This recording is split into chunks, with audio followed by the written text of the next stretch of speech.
everyone, welcome and thanks for joining me. I'm Carlos and this is the Bourbon Bar. Today I'm going to be reviewing Michter's US-1 Bourbon. It's their small batch house bourbon here. Does not carry an age statement, but on average is around 8 years old, and that's coming from the Michter's president. I'm going to go ahead and give this a little whirl and see where the colors go and if I can build some nice legs. It's around 90 proof. Michter, actually it's 91.4 to be exact, but Michter's as a brand has become one of my favorite, and they make really awesome whiskey. Their ryes are spectacular, their bourbon is really good, and if you're lucky enough to get any of their toasted barrel or barrel strength items, I think you would really be impressed. Now, speaking to the availability, the US-1, all of the US-1 line, the whiskey, the bourbon, the rye, and the sour mash, most of them are pretty easily available. They're not always very easily available depending on when and where they're released. Again, all of them are small batch, so it's not a massive production, super readily available supply. But that being said, if you see one of the US-1 whiskeys on the shelf for around $40, I strongly recommend you try it. That being said, I've seen it for 38 bucks, I've seen it for 42, 45, 55, and I really wouldn't recommend spending over 45 on just a basic US-1 whiskey. If you're talking toasted barrel or barrel strength, those are around 90 for MSRP, and they're once a year release, and if you see it, I'd recommend jump on it. They're some of my favorite whiskeys out there. So I'll go in for a nose and we'll see what we come up with.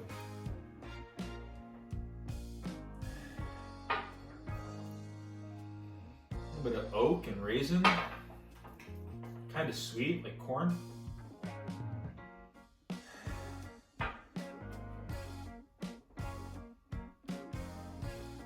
Oak, raisin, and sweet corn, I guess, would be my main things off the nose. It has managed, actually these are really nice legs it's building. They get thicker and stronger, it's actually really nice. And that kind of implies some of the age. And again, it doesn't carry an age statement, but when the president of the company says that it's around 8 years on average, you might want to take his word. And that being said, an 8-year bourbon for under $50 and pretty easily available is definitely a quality item.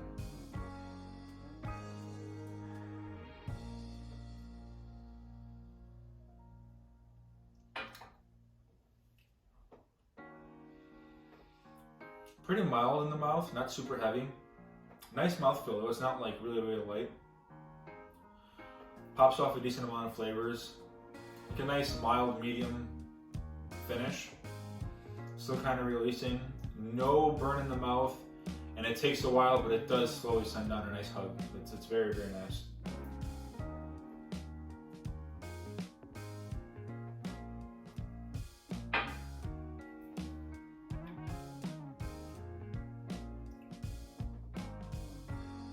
Kind of strange in the mouth.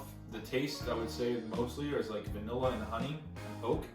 And then right before it turns to the finish, with like white pepper and honey and oak and super mild spice. The spice, at the time you get the spice and you can detect that, is right about when you start to get a little bit of the warmth going down.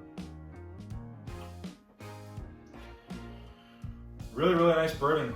I have nothing bad to say about it. It's not amazing, life-changing bourbon, but under 50, pretty available.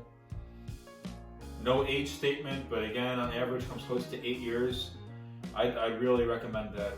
And if you're someone that likes to mix your $50 bottles, there's no way you're not making a great whiskey sour or Manhattan. And I don't know. I don't like to mix stuff that I like to sip neat, but some people don't mind. And again, it's $50, so you're not like really blowing up a unicorn here. But if you wanted a whiskey sour, I'm sure this would make a really nice one. And speaking to that level of making cocktails, Michter's has risen in the last about 5 to 6 years. And 2 or 3 years ago, it's been Bartender's Choice whiskey globally. So you can go to Asia and you'll find nice cocktail bars serving, maybe more specific. You go to China, a nice restaurant will have this. You go to America, a nice restaurant will have this. And I gotta be more specific, but like, I can find this in Chicago, I can find this in Los Angeles, I can find this in Miami, Texas, New York, you can find it in Toronto, you can find it everywhere. There's not a place you can't find it. And that's pretty awesome. So it makes it pretty available, and you have many opportunities to try it. Come back in for one last nose and taste, and get to wrapping it up.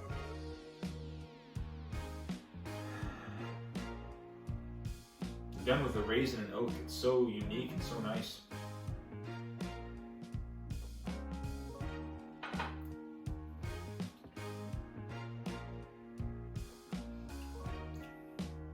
Great mouthfeel, and once that finish kicks in, you get that white peppery, soft, subtle spice. There's notes of honey throughout the immediate palate and throughout the finish. Right now, as I'm exhaling, I'm still kind of getting a little bit of the honey, and that's really nice. The only other bourbon that I've had or done a review on recently that has kind of nice notes of honey is going to be Blanton's. This has a little more spice than Blanton's does, but that's a single barrel that's really hard to get, and this is a small batch that's definitely not so hard to get and does not carry the price tag that Blanton's has when you do find it. So that being said, hopefully you guys can find some and get some for yourself. I want to do a quick shout out. Rest in peace, Mac Miller. Miss you, man. Otherwise, cheers. See you guys soon. Like, follow, and subscribe.